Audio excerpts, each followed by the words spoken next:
The day the whole system trembled, did you know? On a morning in Ouagadougou, the capital of Burkina Faso, while the world was still sleeping under the comfort of trillion-dollar extraction deals, a small African nation did the unthinkable. It arrested the entire executive board of some of the most powerful mining conglomerates on the planet. Who were they? They were the ones once welcomed like royalty at international summits. They sat at the same table with heads of state signing contracts that shaped the fate of entire continents. They were the tycoons who could have a minister dismissed with a single phone call. But that day they were handcuffed, dragged out of luxury hotels in their pajamas, taken to prison with just one indictment, exploitation abuse, and enriching themselves on the blood and tears of the African people. For over 50 years, Burkina Faso was labeled a poor country, but few asked why would a land with one of the largest gold reserves in the world let its children die from hunger and lack of medicine because nearly $500 billion worth of gold had silently flowed to the West. Meanwhile, the locals, those who dig, carry, and sweat blood in the mines, live in poverty, illness, and despair. Children born without clean water, mothers unable to afford hospital births, fathers dying silently in mines where no safety measures were ever applied. But Ibrahim Traoré, the young leader of Burkina Faso, stood up and declared, "We are not poor because we lack resources. We are poor because others have taken what rightfully belongs to us." Words once deemed naive, unrealistic, even delusional, are now rewriting the history of an entire continent. This is no longer just the story of Burkina Faso. This is the voice of millions who were once silenced. It is a wake-up call to a system of injustice that has lasted for centuries. It is a declaration that Africa has awakened, no longer a land to be exploited, but a land ready to rise and reclaim what is rightfully its own. If you believe that national resources should belong to the people, if you believe that the youth can change a nation's destiny, if you believe that justice can triumph over the forces of greed, then this story is for you. And if you want to follow the journey of Ibrahim Traoré, the man who dared to do what no one else would, the leader who proved that even a small nation can make giants kneel, support the Ibrahim Traoré Biography channel. This is where we tell every chapter of a real revolution, a revolution of awakening, of courage, and of justice being restored day by day. Subscribe to the channel. Share this story, because when a small nation dares to rise, it is no longer small. And when the truth is spoken, no power on earth can silence it. Exposing the resource exploitation system. For decades, Africa has been called by a name that sounds smooth, yet stings with bitter truth, a continent rich in resources but perpetually poor. But how many have ever stopped to ask who is truly getting rich from those resources? Sadly, the answer is not the African people. In Burkina Faso, gold isn't wealth, it's a wound. Each year, nearly 60 tons of gold worth billions of dollars quietly leave the country. But what do the people receive in return? Just mine, dust-polluted water, and roads littered with the carcasses of broken machinery. The mining regions resemble war zones. Children drop out of school to dig the earth, adults die in mine collapses while foreign mining companies continue to profit, giving back not a single cent worthy of what they've taken. This exploitation system is not new. It has been engineered over generations, refined to perfection. Unequal contracts, tax rates so low, they seem like a joke, and a maze of intermediary companies created solely to legalize the extraction of profits out of the country. There are gold mines grossly undervalued on paper, only for the parent company abroad to report hundreds of millions in profit months later. The numbers don't reflect reality, but who checks? Who dares to speak up? And then Traore spoke up. But he didn't just speak, he acted. He cut the contracts. He suspended all non-transparent mining licenses. He closed the borders to unrefined gold. And he declared, if you want to mine our resources, you must leave real value behind. No more deep holes, dirty dust, and hollow apologies. That statement to the world was a declaration of war. But to the people of Burkina Faso, it was the first time they felt protected. The first time they saw a leader who stood not with the corporations, but with the man carrying dirt on his back, the woman crushing rocks in the darkness, the worker who died nameless in the depths of the mine. And this is where our story becomes vital. When a young leader dares to expose a system once thought untouchable, it's not just politics, it's a moral act. It's a choice between remaining bowed or standing upright as a human being. Did you know there's a quote from Ibrahim Traoré that has gone viral across African social media, written on walls, printed on t-shirts, chanted in protests, and adopted as the slogan of a new generation? We are not against the West, we are against injustice. That one line has awakened millions. and today it is shaking the very foundations of the power structures that once believed Africa would forever remain silent. The shocking arrest. When justice rose above the shadow laws, it was a sweltering March morning when Ouagadougou, the capital of Burkina Faso, suddenly fell into an eerie, breathless silence. No honking, no street vendors calling out, only stunned eyes all turning toward the city's most luxurious hotel, once considered the unofficial boardroom of foreign oligarchs. And then military trucks arrived, special forces disembarked, no sirens, no show, just quiet determination. They entered the hotel. Minutes later, three senior executives of a powerful foreign gold mining corporation were escorted out in handcuffs. This wasn't a typical tax evasion arrest, it was a public declaration of dignity reclaimed. The headlines exploded. Traore shocks the world. Foreign CEOs arrested in the capital. Stock markets trembled. Mining giants reeled because they finally understood the era of plundering Africa without consequence was over. That very afternoon, at a press conference, President Ibrahim Traoré faced the cameras. He didn't evade, he stood tall, eyes fierce, voice calm but thunderous. We did not arrest foreigners. We arrested those who defied the laws of this nation. No one, whether native or foreign, has the right to turn our resources into their personal fortune. Burkina Faso is not a colony, not an unclaimed gold vault. This is the land of the people, and the gold belongs to them. His words echoed across international platforms. Some called it reckless, others political aggression, but to millions of Africans, it was the first taste of justice after decades of neglect. This wasn't just a blow to foreign plutocrats, it was a wake-up call to the corrupt bureaucratic system that had long aided and abetted dirty deals. Internal investigations were launched, dozens of high-ranking officials dismissed. And for the first time, the government wasn't covering the truth, it was exposing it. Yet what moved the people the most wasn't just what Traoré did, it was how he stood behind it. When asked whether he feared retaliation, he simply smiled and replied, "If I must die to protect my nation's resources, I accept it.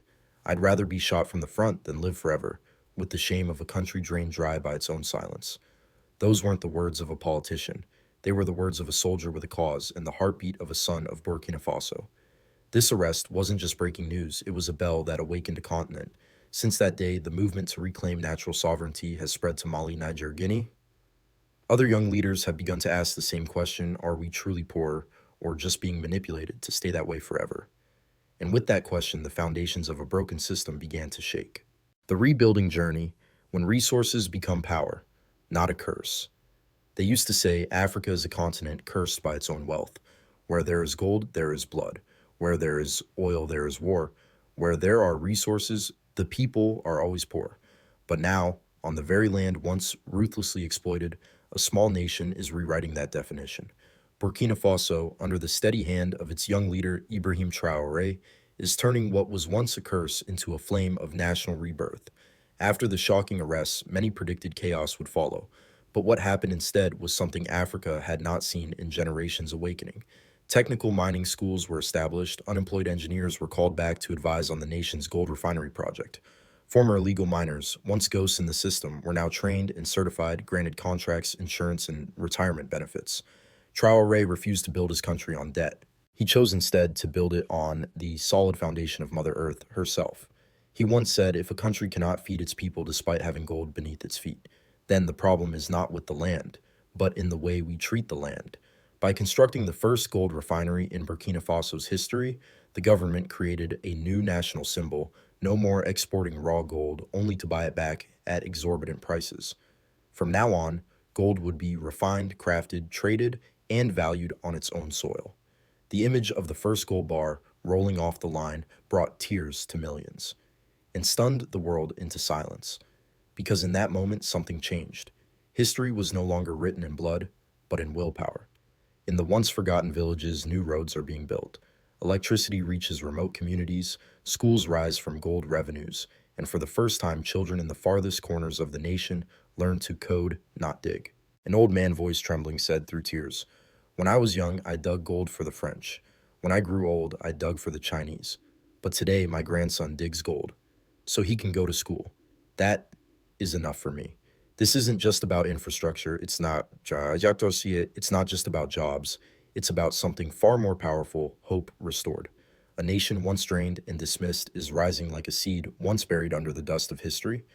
A people once taught they were small are beginning to believe they have the right to choose their own future. Because when resources are no longer something to be extracted but something to cultivate dreams, that's when the miracle begins. And today, in the hearts of the people of Burkina Faso, there is no longer resignation, there is fire. Download it as audio. The rising tide. When neighboring nations stand up from the soil, a single spark can set an entire forest ablaze. And Burkina Faso, once dismissed as the lowland of West Africa, has become the first flame. Since Ibrahim Traoré declared the nationalization of resources, suspended raw gold exports, and began building a domestic value chain, neighboring countries started turning inward to confront their own truths. In Niger, long manipulated by Western mining companies, the government ordered a full reassessment of all uranium contracts. In Mali, besieged by crisis and poverty, authorities launched inspections of foreign-operated gold mines. In Guinea, rich in bauxite but poor in life quality, the government stood up and declared, "We no longer want to sell our land, we want to sell our future." And then something unprecedented happened. Several West African nations formed a regional technical alliance to share refining technologies, train geologists, and exchange resources internally without foreign intermediaries. International analysts began calling it the Traore effect. Not because he ignited this wave with violence, but because he dared to ask a question that millions had been too afraid to voice. Why is our land rich, but our people still poor? One simple question, yet it awakened a continent's intelligent defiance. In Senegal, a university student stood before the French embassy holding a sign, "If Burkina Faso can rise, so can we." In Ghana, a young journalist launched a media campaign titled "Keep It in Africa, Turn Resources into Prosperity, Not Slave Contracts." And in Cote d'Ivoire, when a young leader was asked if he feared isolation for following in Traore's footsteps, he replied, "I fear being cursed by my people for selling their motherland more than being shunned by the world for defending my nation." When one man rises, he is called a rebel. But when millions rise with him, that is the beginning of an era. Burkina Faso is no longer alone. Ibrahim Traoré is no longer a solitary voice in the desert. Today, he stands as the frontrunner of a movement that may one day reshape the global power map, not with weapons, but with sovereignty over their own resources. The world reacts, and the pressure mounts on Traoré's shoulders. No old order stays silent when someone dares to rewrite the rules. And the world, especially those who grew rich on Africa's silence, was no longer watching passively. The moment Ibrahim Traoré announced the suspension of raw gold exports and began nationalizing the resource value chain, a chain reaction rippled across the globe, even in places that on the surface seemed unrelated. International investment funds quietly pulled capital from mining projects across the Sahel. Western economic advisors warned that instability in Burkina Faso could collapse the entire African investment climate. A surge of diplomatic visits from European and American delegations flooded into Ouagadougou, armed with smiles and sweetly worded warnings. No formal declaration was needed. The invisible pressure began to tighten its grip. Burkina Faso's international payment accounts came under heightened surveillance. Partner banks refused to transfer foreign currencies for refined gold transactions. Some international humanitarian organizations temporarily suspended aid due to unclear political conditions. Traoré understood. This was no longer an economic conflict. This was a battle over the right to shape one's own destiny. In a closed-door cabinet meeting, he spoke with quiet resolve. "They're not afraid because we have gold. They're afraid because, for the first time, we're not selling it by their rules." And he was right. Formerly untouchable multinational mining corporations began flooding the government with petitions, lawsuits, and demands for contract compensation. Some European nations openly challenged Traoré at the African Union, claiming unilateral policies will destabilize the region. But beneath the diplomatic rhetoric lay a cold message: either return to the old game or prepare to play alone. And for a small, poor, financially isolated country, that pressure was crushing. The economy began to feel the pinch. Commodity prices rose. Old domestic powers, long comfortable with the status quo, began exploiting the hardship to sow seeds of doubt. Yet, in the eye of the storm, Traoré remained silent. No promises, no rebuttals, no soothing reassurances, because he knew silence is how you keep your enemies from measuring the depth of your resolve. A foreign journalist once asked him, "Do you think you will fail?" He replied without hesitation, "If I feared failure, I would never have sat in this chair. I do not lead to be praised. I lead so that the poor have a reason to believe tomorrow can be different." This was the hour of darkness, but also the moment when belief was being forged into steel. And now, only one question remains. Will Traoré have the strength to keep going? Or will he be crushed by a global order that has never wanted Africa to grow up? The heart of a warrior, sleepless nights, and destiny shaping decisions. Not every warrior fights with a blade in hand. Some nights the battle is waged within the heart against nameless fears and choices no one else can make. And those were the nights Ibrahim Traoré did not sleep. He would step out onto the balcony of the presidential palace not to admire the view, but to gaze into the darkness and ask himself the question that haunted him: is the path I've chosen truly worth it? On his desk lay three files: a petition from mining firms begging for the resumption of raw gold exports, a confidential letter from a powerful nation proposing cooperation in exchange for softer policies, and a list of temporary job losses caused by the state's takeover of several gold mines. He didn't cry, but the pain it pulsed through his chest quiet as blood heavy as steel. Traore understood. Each decision didn't just affect numbers on a spreadsheet, it affected meals on a table, children's sleep, families waiting for a miracle. But miracles, he knew, never come through compromise. I cannot build a sustainable economy on short-term concessions. I cannot save my people by handing back control to those who have stolen their future for over 60 years. And so he picked up the pen, not to sign retreat, but to approve the most controversial decision of his presidency to date. All refined gold would be converted into strategic domestic reserves, and none would be sold internationally for 12 months. It was effectively a self-imposed cut on the nation's largest source of foreign currency. But it was also the only way to break free from dependency and accumulate true strategic power.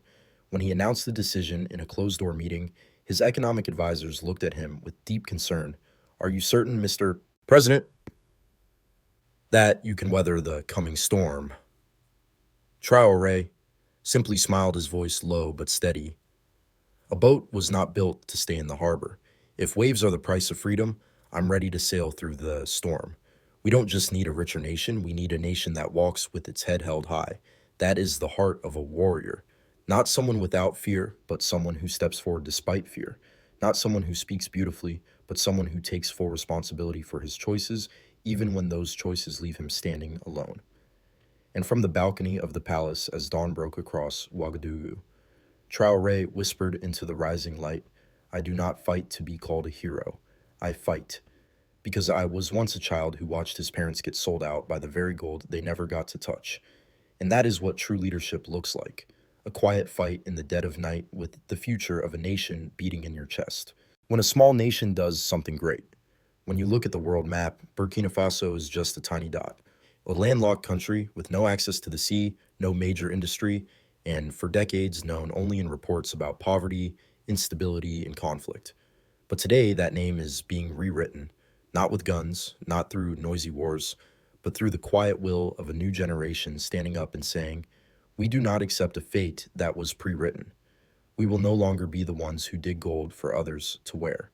Under the leadership of Ibrahim Traoré, Burkina Faso did not wait for the world to recognize its value. They created it. From building the first gold refinery, to halting all raw gold exports, to enforcing strict but necessary regulations for transparency and control over national resources. Each step, no matter how small, has started to create a shockwave in Africa's economic thinking. We are not poor. We've just never been allowed to control what was ours. That sentence is no longer just a slogan. It is a new declaration of independence from a small nation doing something the world's giants must now reckon with. Because Burkina Faso is not just extracting resources, they are mining the future. Today, Burkina Faso is no longer a symbol of dependence. Now it is a symbol of belief, of courage, of a beginning. And this means more than just one country's victory. It means something to an entire continent, to millions of young people asking themselves, can I do something great, even if I'm just one person from a forgotten place? The answer is yes. If a nation like Burkina Faso can transform itself, then so can anyone. And if you believe in that, if you want to see a new Africa brave, just in self-reliant, support the channel, Ibrahim Traoré Biography. This is not just a place for stories about a leader, it's where we tell the stories of awakening. Share this video, leave a comment. Do you believe that resources are just the beginning, but spirit is the ultimate destination? And subscribe to the channel. To walk alongside a journey that's rewriting destiny from a place the world once thought would stay forgotten forever.